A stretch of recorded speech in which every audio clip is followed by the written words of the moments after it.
ebyo oba nga bwe bitambula bitambuzibwe. Ekyokubiri nti obuweereza nga bwasabye nti obuweereza busigale nga butambula nga bwe ekyasabye kibaddewo naye tekituukirira. Okugulagana ku ttaka kubeere bulungi. Ekyokuna nti abatuuze nandisabye ssebo anyimiriridde nti waliwo besiyinza kubuusa maaso. Chairperson LC5 badde nsaba ojje oyaniriza abantu bano. Meanwhile tuweeyo Muzeeyi Nathan eyakava mu kkomera kuba ensonga zino. Tuteekewo etteeka paalimenti etuule bateeke etteeka. Obuguzi buno obw'ettaka omuntu okubeera e Nairobi n'atunda ettaka e Kanyogoga nga tatuuse nayo wabula n'amanya ne bamugamba gyeriri n'asasula n'alyoka ajja n'afa gye yabaliko. Nze mbadde nteesa bwe nti bandisoose nga ne bajja nga tebannagula ne batuuka ku kyalo ne batuula n'abatuuze n'abataka n'oyo atunda n'agula ne bamanya ettaka lye bagenda okugula weriri teririiwo liyimiridde mu mbeera ki. Bwe munaatukolera ekyo munaba mutuyambyeko kubanga bassentebe tuli mu ntalo z'amaanyi ku bigambo by'ettaka. Neyanziza nnyo neyanzeeke abakungu mwenna babadde bategedde amatu n'abatuuze mwenna abantegedde amatu. Naye nzikiriza nze mu kwanjula okwaniriza mu disitulikiti eno kulwa mukama wange Dr. John Mpuuga bantu abangi ne ttiimu yo. Tulina maama RDC omubaka wa president LC wano yeekanyogoga mukama abankuumire. Eyanziza akadde ke kazibu okulonda kubanze nkumanyidde emyaka 37 development zonna eziri mu Uganda oyo nze nalwana ne Museveni nampa n'omudaali ayagala akiwakanye najjanga muno nga ndeese omusolo okujja okutwala abalwanyi baffe ngo bagende batwitingibwe e Kampala ne bankwata n'emisolo ngena bantusibira mu National. Era abakola network okuluzijjayo bantu babiri yali amaama Mbabazi n'ebigandisali. Naye njagala kuwa status ya district eyo nasi tujja kuddayo. Tulina ebizibu ebisikire. Leadership abantu bano gye bakuba yaleeta emivuyo gy'amataka wano. Dr. John Mpuuga ali clean nange nga abakulembera district eno naye obukulembeze obwagwa era olaba nti cases nkadde ne date bw'ogiraba. N'olwekyo mukama wange district ebadde okujjako obuzibu bw'amataka tubadde in touch nnyo ne ofiisi yo era njatukolegawo ekitiibwa president. President aweereza emyaka 4 na musobyo eggwanga lino nga batwakyamukabira naye alina ebintu byakola byenjagala kuba ebiseera ebimu ampita. Nali ekawumu yampita ntegeeza abantu twali ekyankwanzi n'ampita nti jangu otegeeza abantu gye tujja eggwanga lino. Ebyo biri ku record. Olwekyo bwe ŋŋamba nti mwebaza kati ngenda okumaliriza president kikyakola. Gamba nti gundi oyo mubi akoze aweereza different teams 3 ng'ate buli tiimu temanyi ginewaayo.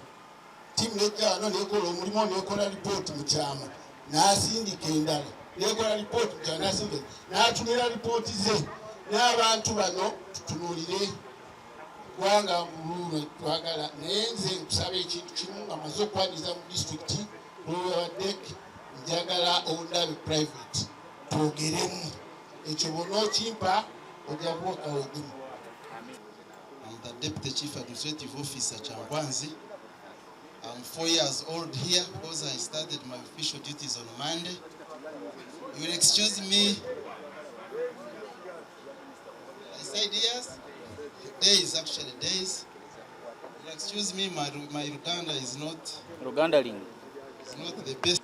I must say I'm honored to be here, especially issues regarding land issues.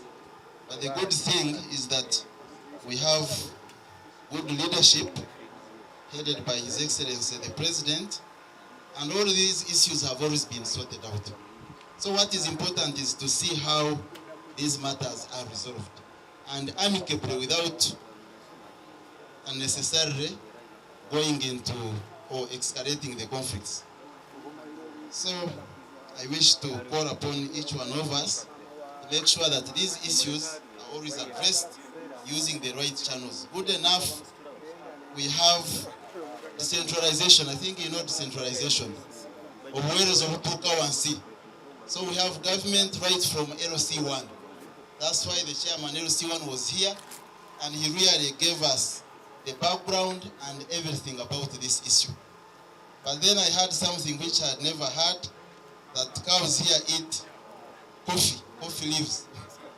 I've never heard this, but maybe it could have happened, but I doubt.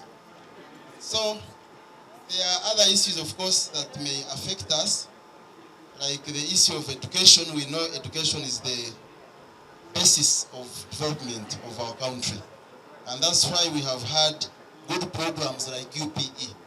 I understand this must be UPE, and we also know we have USE, and even we have education, free education at university level. We have quota system and the rest. So I'm touched by the state of our school here. This is the first time I'm here. I've told you that I have a background in education. I was a good teacher of economics for 5 years and commerce. So I make sure that really our school here can be uplifted. The issues that affect this school, we shall be back. We sit with the stockholders, the parents, the teachers, and we see how we can really uplift our school. Because this is your school. For me, I went to such a school. I have a school way back in my home area. I started from that school, and I managed to do very well. This is the school that is very near to you. Actually, nowadays, you no longer have to move all the way from here to Kampala or to where to look for good schools. Schools are now everywhere, and everything is now provided for. We have teachers, they are well paid. Eridako, it between Safari Mugabi versus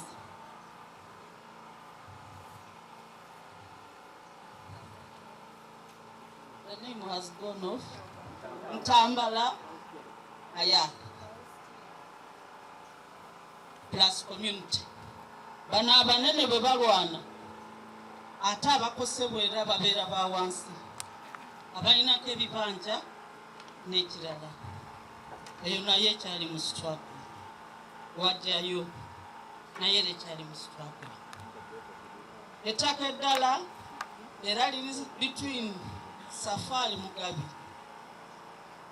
Ntunda area, this time not ranging nalyo abatuuze baatoola ssente ne bamugulako ettaka eryo